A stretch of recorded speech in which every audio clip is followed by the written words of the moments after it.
Okay, so today's guest on People We Know and Stories We Don't is world renowned author, philosopher, and lecturer Rabbi Manis Friedman.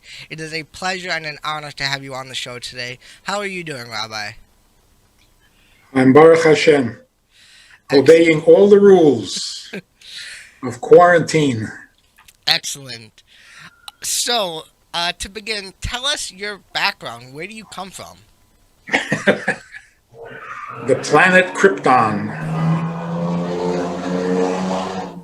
I was born in a DP camp in Czechoslovakia, or what used to be Czechoslovakia, in Prague, the city of the Golem. My Landsman. We came to America when I was 3, so I don't really remember the beautiful city of Prague. And we came directly to New York, and ended up in the Chabad Lubavitch Yeshiva, discovered that there was a project underway of capturing the world with goodness and with godliness. I found that really, really fascinating and challenging. And couldn't wait to become a shliach. Back in those days, there were only about 8 of them in the world in general. People who devoted their lives, like forever, to a particular Jewish community somewhere in the world, to do whatever is necessary to enhance, elevate, inspire the Jewish life in that city, in that state, in that country. By divine providence, I ended up in a place called Minnesota. That's in the United States, in case nobody heard of it. And I've been there for 50 years. And it has been thrilling. Exactly what I was hoping for. Okay. One of the things that you do in Minnesota is the Bais Chana Institute, which my mother actually was a part of when she became a Baal Tshuva. Can you tell us the story behind that? The story behind that is very funny because we had no idea what we were doing. We're very, very idealistic, trying to find ways of enhancing and improving Jewish life. And whatever opportunity presented itself, we jumped at it. So we were sitting around, Rabbi Feller, who was the senior shliach, and 2 other shluchim who were there at the time. One of them was me. And we were joking about how there were yeshivas for Baalei Tshuva for men. At that time, there were only 2 in the whole world, but there were places where men were being inspired to take on observance and mitzvahs as adults who didn't get raised that way. And we were joking about who are these men going to marry. So shouldn't there also be a yeshiva for women? So we said, sure, let's do it. And that's it. We sent out a little flyer to 6 campuses in the Midwest, inviting people to come study, inviting women to come study. We had no idea what was going to happen. And that first summer, 18 women showed up. We were unprepared. But we did it. We sat, we studied. We found that the women were so eager to learn, they wouldn't waste an hour. They didn't want to do any sightseeing. They didn't want to do any shopping. This was not a vacation for them. They came to learn and they wanted answers. So we discovered a rich mine, a gold mine of the need, the urgent need to educate Jewish women who really desperately wanted to be educated, and it just took off. The next summer we had 42 women. After that, it was 102 women. And it just kept on going just by word of mouth. And women were coming from Israel to St. Paul, Minnesota. If you can believe that. So it was very interesting that we had accidentally discovered a real key to because when a woman becomes a Baal Tshuva, you've got generations to follow. That's Wow, how it started. that's beautiful. And definitely, I'm firsthand proof of that. Do you Um, know what year your mother was there, approximately? um, I want to say probably in the late '60s, maybe. Trying to think. I know she was recently at a reunion. Um, I In don't. Minnesota? Yeah, I believe so. Or Wow. Minnesota or New York. I'm not Mm, sure which one. yeah. But it was like a Well, the very program recent. the program actually began in '71, Okay, so it must so have been the early '70s, okay. and it's been going on ever since. And we have more than one session a year now. So realistically, since 1971, there have been 30,000 women went through the program. Wow. It's not a full-time yeshiva. It's a crash course on Judaism, whether it's summer vacation or winter break or for married women anytime during the year, for teenagers, 30,000 people. So that has to have an impact on Jewish life. Absolutely. Wow, that is very fascinating. Um,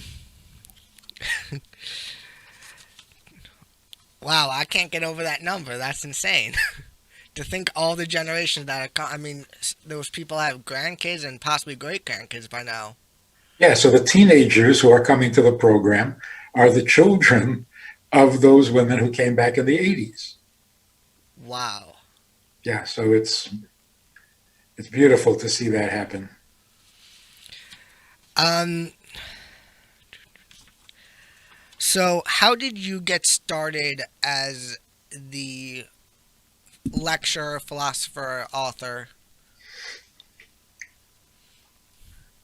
I was inspired by a few people who were pioneers in presenting Hasidic thought in English.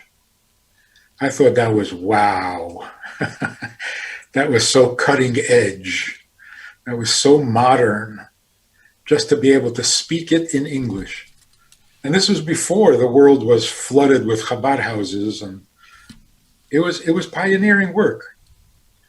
And as a student in yeshiva, again, accidentally, I discovered that I could present ideas so that people understand. And I thought, boy, this I can't waste any more time. I got to get out there and do this. So the last 3 years in yeshiva, my head was already looking forward to when I could find a place, a community, and go out there and tell them everything I've learned. So, um, one of the things that one of the things you're famous for is the Tanya shir that you have, which we actually play every morning as part of our morning Torah time. What was it like undertaking that project? Yeah, it was pioneering stuff. This was made originally for a phone in. There was a phone number you could call and hear the daily Tanya. And this was initiated by Sichas in English, by Rabbi Afton. Brilliant idea, and again, it was cutting edge at that time.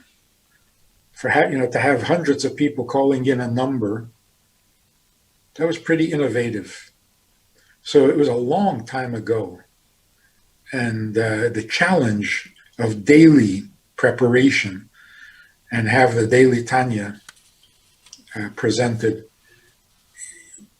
it forced me to really study the Tanya and to understand it in a way that it's like it's been processed already so you can understand without too many difficulties, which is really what communication or teaching is really all about.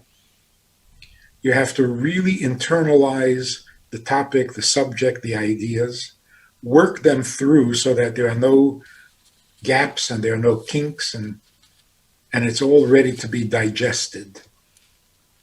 And then people can really get it without having to sit there and ponder and study. It's digestible. So the success of that moved us on to the next step.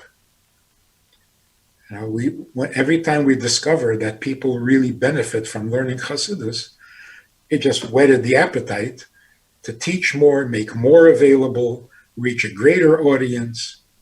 It just took on a life of its own. And the amazing thing that Tanya was written 250 years ago, approximately. And the fact that it was so relevant, people found it so useful in their lives, not just fascinating. 200 years ago, and it's relevant today, this is divine stuff. This is timeless. So the Tanya proved to be the key. It was the first work on Chabad Hasidus, and it's fundamental to Jewish life, and it's fundamental to life itself. That's what we learned in Bais Chana. Women who had never opened a Jewish book could not read Hebrew. We went straight to the Tanya, and it was fantastically successful. So you do a lot of courses and books on relationships, intimacy, marriage, parenting, spirituality. Those are all very controversial topics. How do you deal with the controversy, especially with, I'm sure you've had a lot of controversial feedback. So how do you deal with that? Well, relationships is not that controversial. It's critical. It's explosive, but not controversial. It's when you teach women the topic of marriage, family, children, motherhood, unavoidable, right? So from all of those conversations, from all of those exchanges, it became clear as to what the problem with relationships was. And there are many problems. A relationship has to be the most awesome thing in your life. And it wasn't living up to its reputation. Marriage is supposed to be the greatest blessing, and it wasn't always. Something was wrong in something so fundamental to life. You just had to deal with it. You had to give answers and solutions and advice to get it back. Get marriage back on track, get intimacy back on track. It had to happen, or we would become extinct. So that part of it was not so controversial, just crucial. The more spiritual, the more philosophical, yeah, here we can afford to be controversial. You want to argue about it, you want to debate the hashkafa, how do we think of God, and what role does God play in our lives, and what does Judaism say about these things? Sure, let's have some controversy. Let's at least deal with the question. Better than ignoring God and just getting into habitual mitzvahs, not even appreciating where it's coming from and what it's doing. Again, Hasidus started off being controversial, as you know, intensely controversial. But I know it's already become mainstream. I was talking to a good Jew in Williamsburg, and he was quoting Tanya, and he was quoting Chabad Hasidus, and I said to him, "Hey, be careful! You keep that up, you're going to become a Chabad Chassid, a Lubavitcher." He said, "Don't you get it? Chabad teachings are no longer yours; they're universal." I thought, "Whoa, bingo! Exactly what we wanted." It was never meant to be just a particular group's philosophy. It's the cutting edge of Torah. Torah, unfolds like the peels of an onion. We get deeper and deeper, closer and closer to the core. Hasidus was the last unveiling, or the last peel to be removed, so that there are no more secrets. It's what we need for today. So yeah, people are going to argue about it. At least we're talking. We're getting somewhere. That's very true. Um, what is the most common course that you feel people are using of your work? Course. Well, I mean, I know you do a lot of lectures and courses, and so what do you think is probably the most common one that people are going to? I don't know. Like I know your book "Doesn't Anyone Blush Anymore" is a huge hit. I remember reading that a few years ago. Um, do you have like okay? Well, what would you say is your personal favorite? Ah, well, online, on YouTube or whatever it is, the most popular, the most listened to lecture is about life after death. Close to 2 million hits, or whatever it's called, views. Way, way more popular than anything else, by far.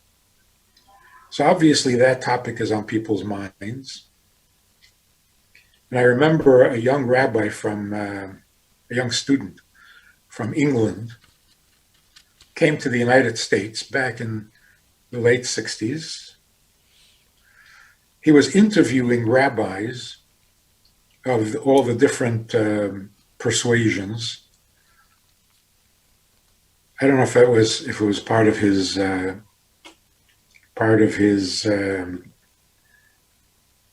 PhD studies, or I'm not sure. I don't remember why he was doing it. But he came to Crown Heights, and we ended up speaking. And he tells me what his project is. He's interviewing the different rabbis, the conservative, the reform, the reconstructionist, the orthodox, Hasidic. And he had just interviewed, I think, the conservative theological seminary.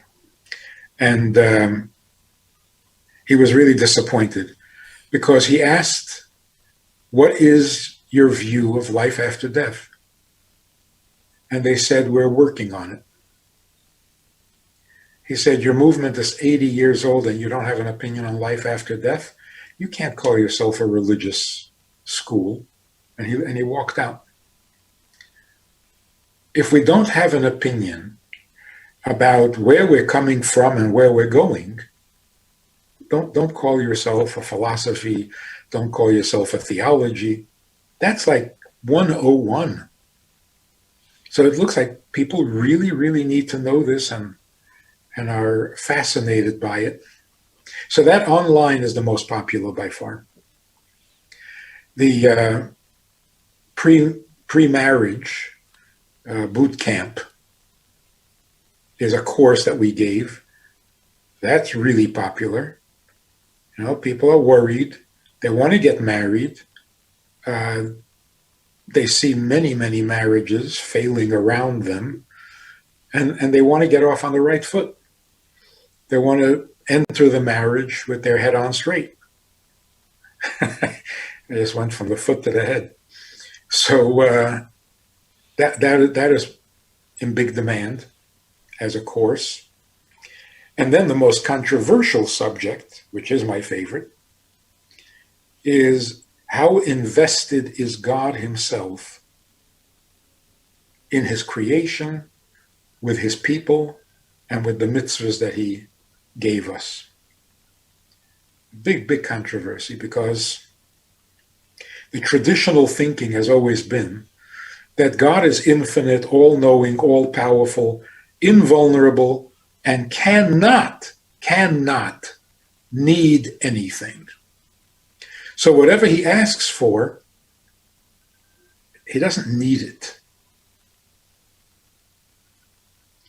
So the prevailing philosophy in Judaism is God gave us the Torah and gave us the mitzvahs, and that whole drama is because it's good for us. It serves us to do the mitzvahs. So God is basically giving us really good advice on how to get the most out of our own lives, how to be the best we can be. So he's doing it out of kindness, out of love for us, but he doesn't need it.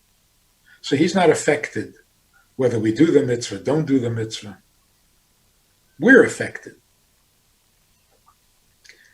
There are two serious problems with that. Number one, it puts us in the center of the universe. Doesn't feel right. It can't be that God exists in our lives just to serve us. How does that make any sense? He is there to provide guidance, to teach us, to remind us through punishment that we better behave ourselves, and it's all for us. That can't be right. It can't be right that we are the center of the universe. Secondly, how does that make any sense? You insist that he can't need anything and that nothing affects him. But if we don't take his advice, he gets angry. He gets angry for our benefit, meaning he's not really angry. So this whole thing is a facade.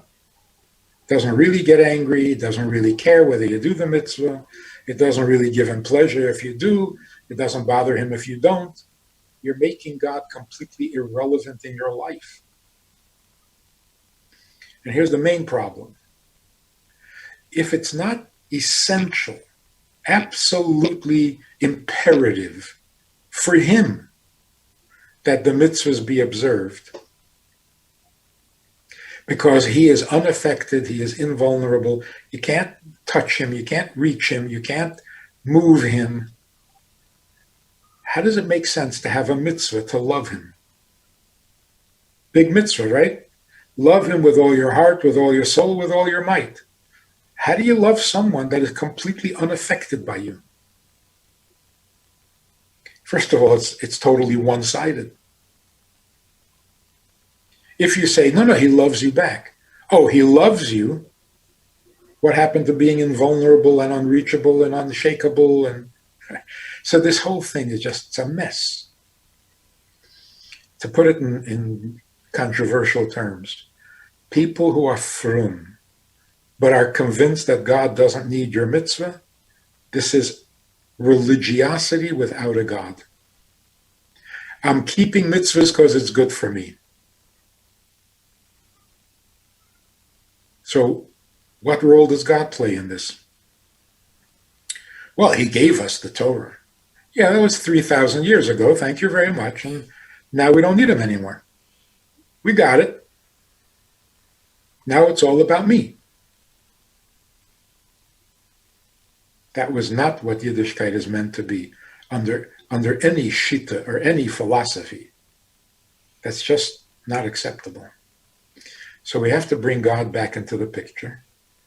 And people have strong reactions to that. Why they insist that God doesn't need anything from you, as if that's Well, that's good.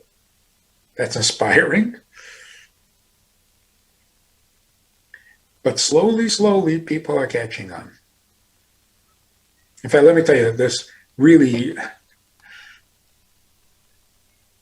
unavoidable conclusion. Before God created the world, we didn't exist at all. Was that okay for us to not exist? Yeah, sure. Why not? You never heard somebody complain, how come I wasn't born? No, nobody needs to be born. So nothing existed besides him. That was perfectly okay. So all of a sudden, he decides to create the world. Why? Because we needed help. We didn't exist. Yeah, but he wanted to be good to us. Good to whom? Nobody existed. So it must be that deep inside of God himself, when there was nothing else and no one else, for reasons that are completely his own, he decided to create the world. Doesn't that mean that it's important to him? To him? Here's the controversy. Doesn't that mean that he's the one who is needy? What he creates. We have no needs. We don't need any of this. God creates us, gives us freedom of choice, tells us right from wrong. If we do right, we'll go to heaven. If we do wrong, we'll go to Gehenna.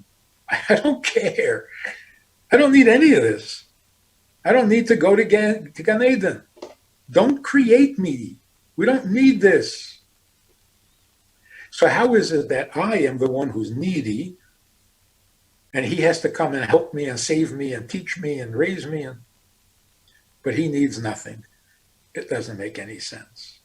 If he creates the world, how can he not need anything? If he's the creator, then he's everything. He has a purpose. He has a goal. He has a need. We are guests in his house. What kind of needs do we have? We don't have needs. We have a great privilege and opportunity to do for him. That's called Ivdu Es Hashem. But if he doesn't need us, and he doesn't need the mitzvahs, and he doesn't need the world, what can you do for him exactly? So if you're frum, it's not Ivdu Es Hashem, you're serving yourself. Well, yeah, you are. We call it Ivdu Es Hashem because it's according to his plan that we succeed and we get our reward. That's flimsy. You're serving yourself. You are God. He's your valet. So I actually said this to a minister, a Christian minister. He asked me, what I think of Christianity. I said, look, a God who is here to serve me, to save me, I'm not interested. I want to serve God. The man started to cry. He was in shock. He said, I never thought of that. And that's all it took to convince him. It's so intuitively sensible. He's the creator, and he's here for you. Backwards.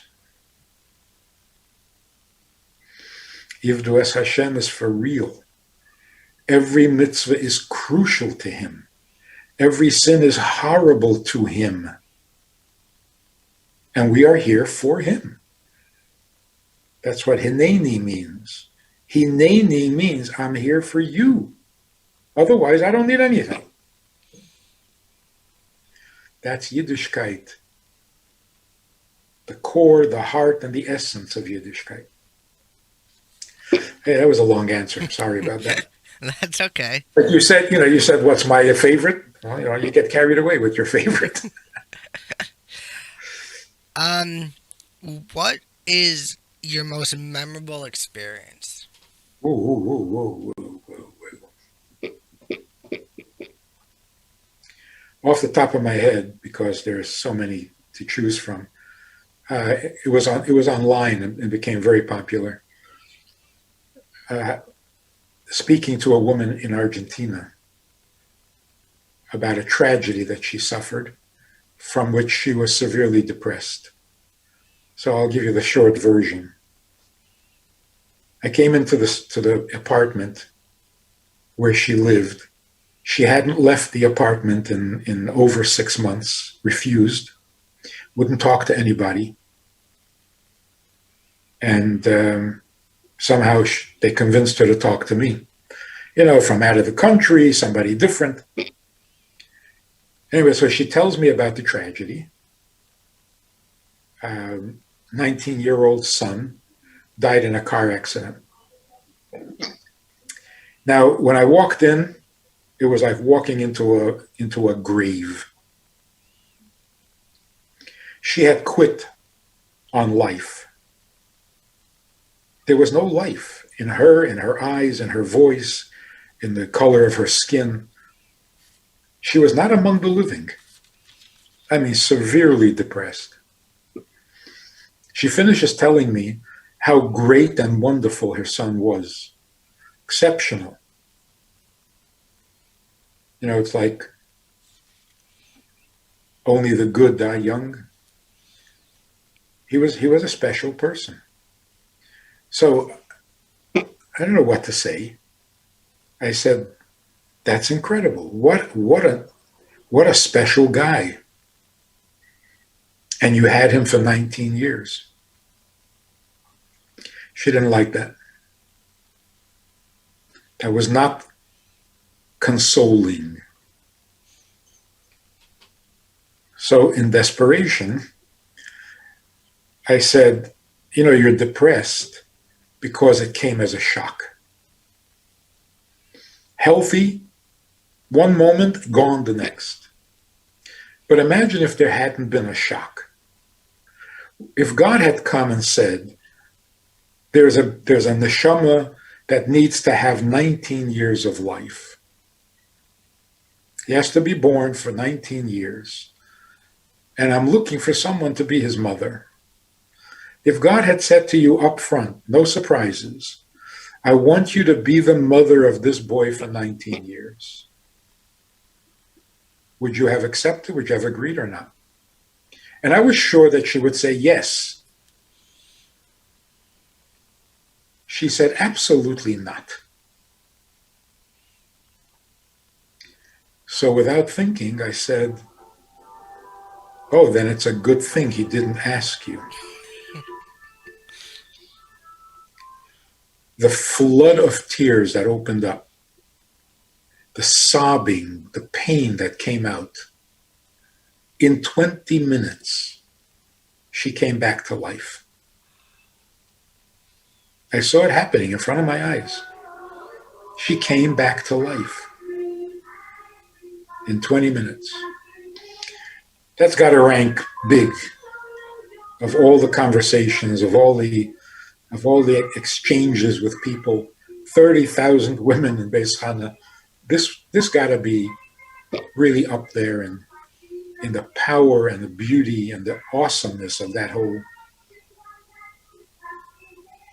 Wow, that is remarkable. Um, what is one of the encounters you had with the Lubavitch Rebbe? I had very little encounters. Like everybody else, I went into Yechidus for my birthday, as long as the Yechidus was available. That's the private audience with the Rebbe. It was a matter of minutes. You get to write down your questions or your needs. The Rebbe reads your note and either gives you a bracha or gives you the advice, instruction. Those were very, very powerful experiences, very personal. But I was young. I was teenager, but I had the opportunity to be the Rebbe's translator. In the 80s, the Rebbe would allow cameras to be brought into the Fabranians during the weekdays, weekday Fabranians. And it was broadcast, or whatever it's called back then, via satellite all over the world. These Fabranians would last like 4 hours, variety of topics that Rebbe spoke about. And somebody needed to translate it into English for the people who were picking up the signals on their satellites, from the satellites. So somehow I ended up doing the translation for, I think it was 9 years. That was not an encounter with the Rebbe, but it was such a personal, I don't know what to call it, to be the Rebbe's voice. Now I look back at it, I can't believe I did that. Like, what kind of chutzpah you have to think that you can do this job properly. But it seemed that the Rebbe accepted it, and the Rebbe was okay with it. So it went on. 9 years. I think it was 6 times a year on all the Hasidic festivals. So every Fabranian that was during the week, except for Purim, the Rebbe didn't want Purim broadcast. He wanted to be able to speak freely and frankly. So that was really a very soulful experience. Wow.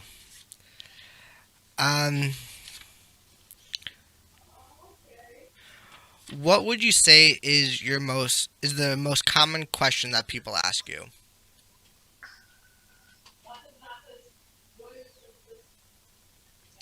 The most common question probably is, what do I do about my spouse?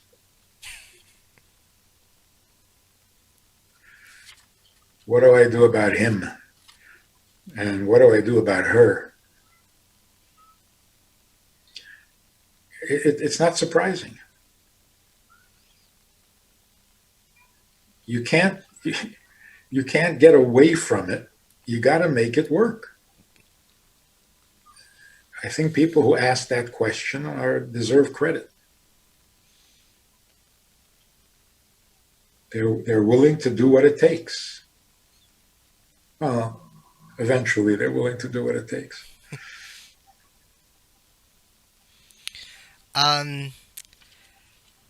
One of the things that a lot of people may not always connect is your very blood relation to Alvin Fried and Benny Friedman and the Marcus brothers, especially with Alvin Fried not going by the name Friedman. What are your thoughts about their work? I taught them everything they know. Now, actually, those talents, the singing talents, the rest of the family has that. I don't. Avram Fried is my brother, the youngest in the family, a family of 8. The guy is unbelievable. He's just head and shoulders, not only in his voice and singing and talent, but in his personality. There's nobody in the singing, performing Jewish, who doesn't love him. He doesn't threaten anybody. He's not competing with anybody. There's no bad blood with anybody. It's amazing. And people tell me this. other singers, other performers. So he's really a role model for a chassid who's got his head on straight. Benny is my son, and his talent, his voice, it's a gift. You got to be born that way. And the same thing with Benny. There's no animosity with anybody. He wishes everyone success. Truly, he loves the other singers. He thinks they're great. Never a negative word. It's just beautiful. Really beautiful. So the combination of a great talent with a great attitude, like a real chassid, beyond the letter of the law. That's a winning combination. The Marcus brothers, they're beyond brilliant. All the Marcuses, actually. They write their own music. They play their own music. They write their own lyrics, and they sing beautifully. They've got it all, which is really amazing. And they're pioneering a whole new sound, original, completely original. And if you listen to their words, it may sound a little light-hearted, but if you listen, the messages are really deep. They're saying a lot in their songs. So that's my sales pitch for my family. Who would you say is one of your heroes and why? One of my heroes. That's hard. It's hard to pick. I'm so blessed being surrounded by people of such amazing caliber, amazing brilliance, amazing goodness. Hard to pick one over the other. So let's not go there. I'll tell you a list of people.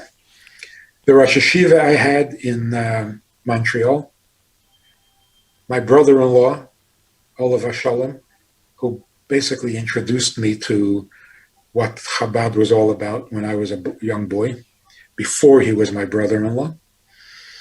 Some of the friends I had growing up, from whom I learned what it's like to be a Hasidic boy, a Hasidic child, the Hasidus teachers that we had, who really opened up our minds and our hearts. The A-team, I think. I was privileged to get to know an A-team. And it would be a real shame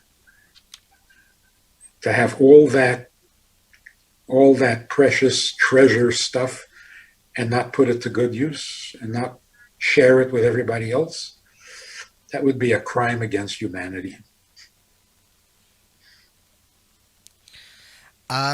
What are some of your current works? Current. I know you recently published a new book called The Joy of Intimacy. Is there anything else that you're working on, and what can you tell us about that experience? Working on a book about God. If we get our minds clear about intimacy between man and man, the next step is, what do we do about our relationship between man and God? So that's the next book. There's also a book on a collection of subjects from over the years, various topics, all in one collection. And eventually I want to write a book about the life of a chassid, the life of a shliach. What it's been like. The ecstasy and the agony.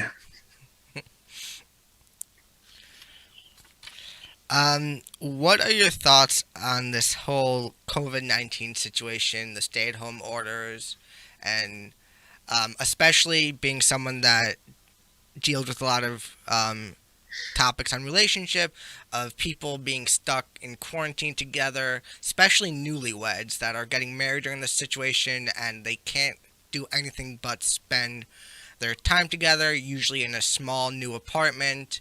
What are your thoughts on that? I love it.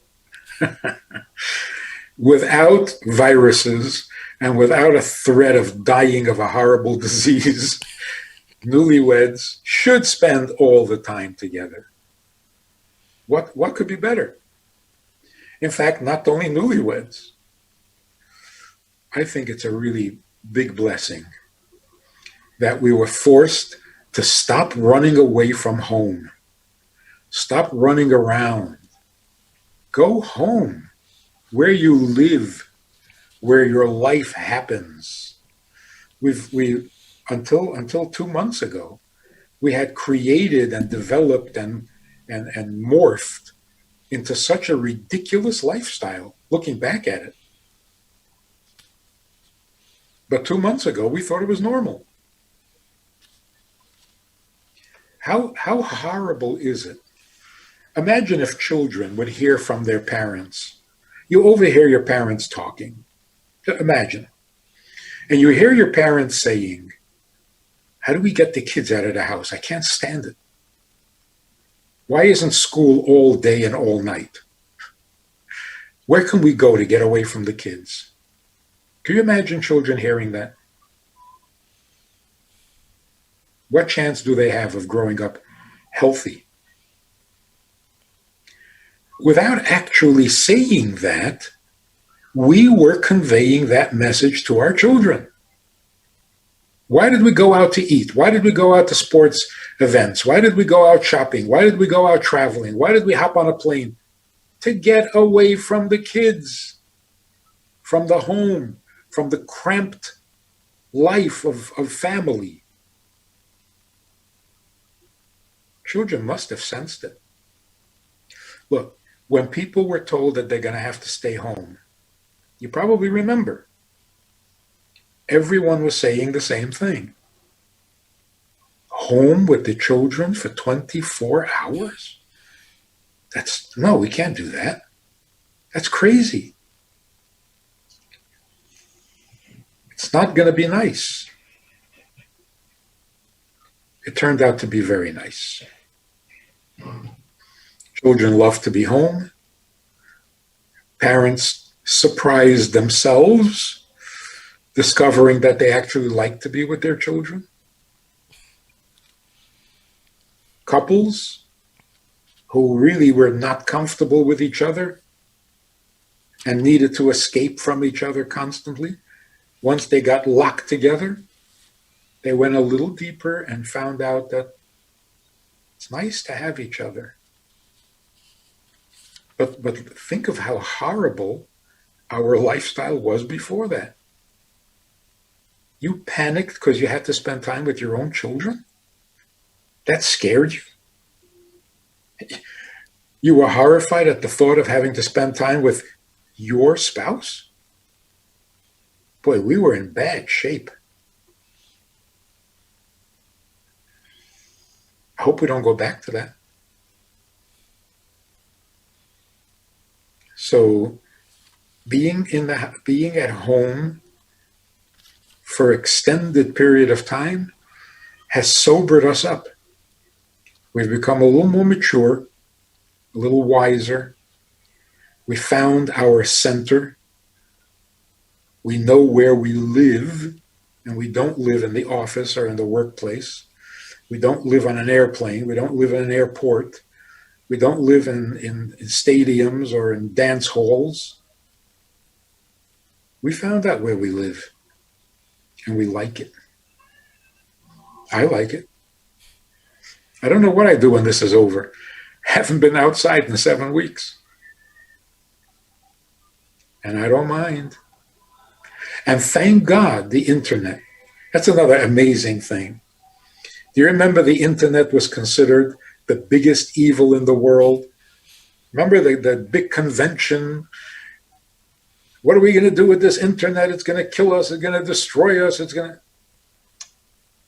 is the biggest blessing. What would we do without it? Every rabbi, everyone who has anything good to say is now online.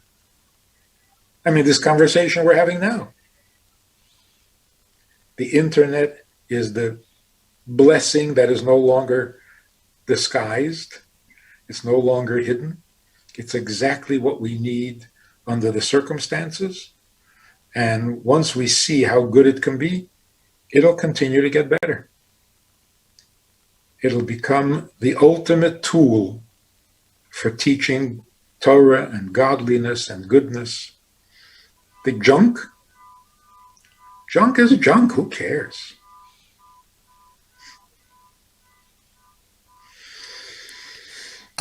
What is it like traveling all over for the different lectures that you give? You mean, what was it like? I think maybe those days are gone. Uh, I don't like traveling. I don't like airports, airplanes. They're horrible. Even if you use your time constructively, it's still a waste of time. Once I arrived, meeting the community, the people, that was wonderful. Wonderful. But all the effort and time and discomfort that it takes to get there, that part I did not enjoy at all. But seeing Jewish communities everywhere, people turning out because they want to hear Torah, they want to hear a Jewish message, it's amazing. As we wrap up, is there anything you would like to add? Yes, one more thing that came from being isolated, if that's the right word even. We discovered the power of the individual, davening by yourself, making a seder by yourself for many people. All the mitzvahs we do, we rediscovered that Torah and Judaism is a personal, private, individual relationship with God. It's not a community event. It's not an organized religion. It's personal. We needed that reminder because we were becoming too professional, too congregational. Less than 10 people counts for nothing. The bigger your membership and the bigger your building and your congregation, the more significant and the more meaningful. No, we had to be reminded. One Jew is everything. That's why when 10 get together, that's awesome. But if one Jew wasn't absolutely significant, then why would 10 be any better? That's one message. And the other,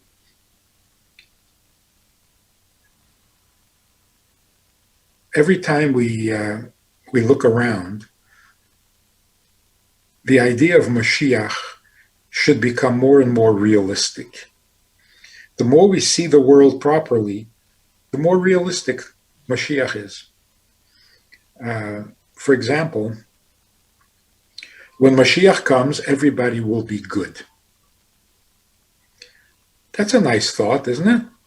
But is that realistic? What, everybody's going to become good?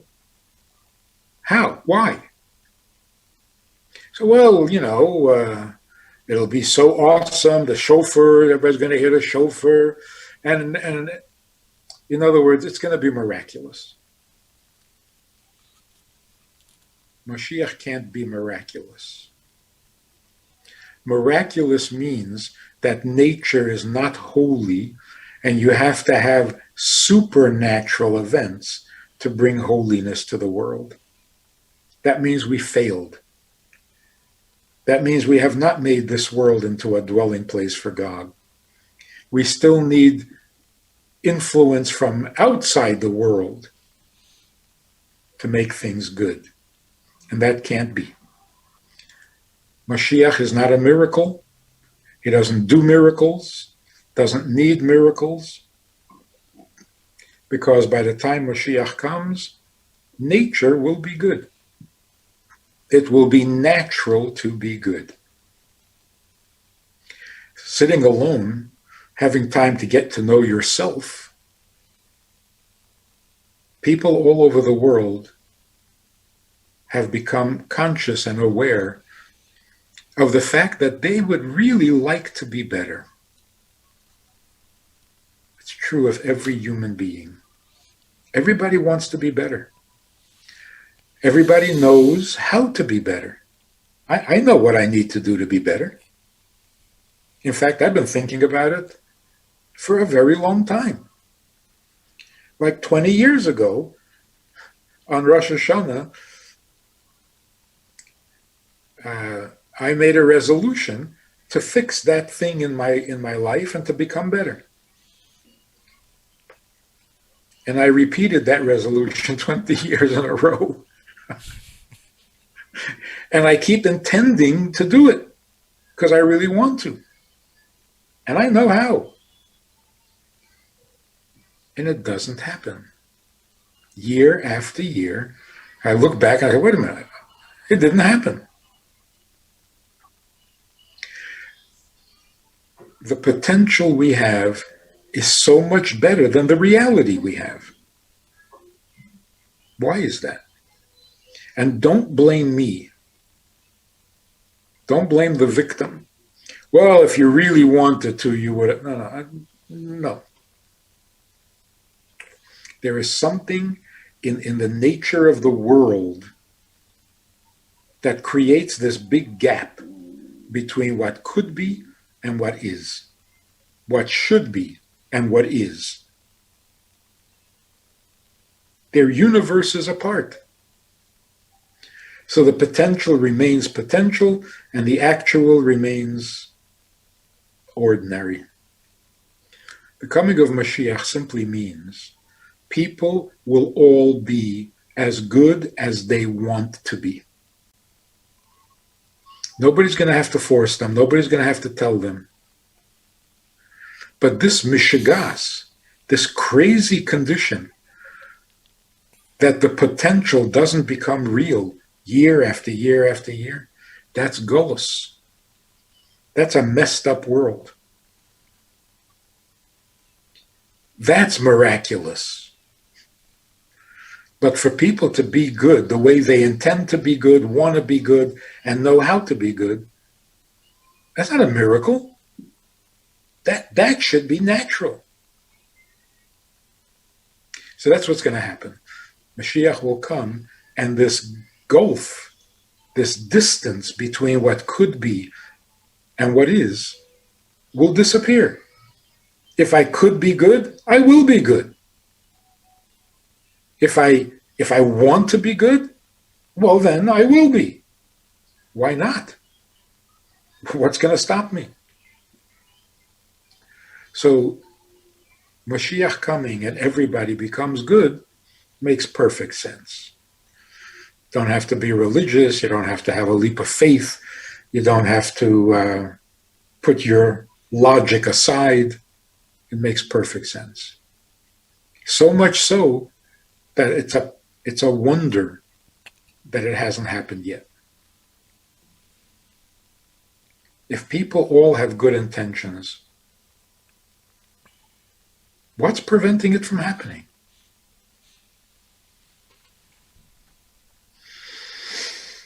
So yeah, we have become much wiser, much more mature, much more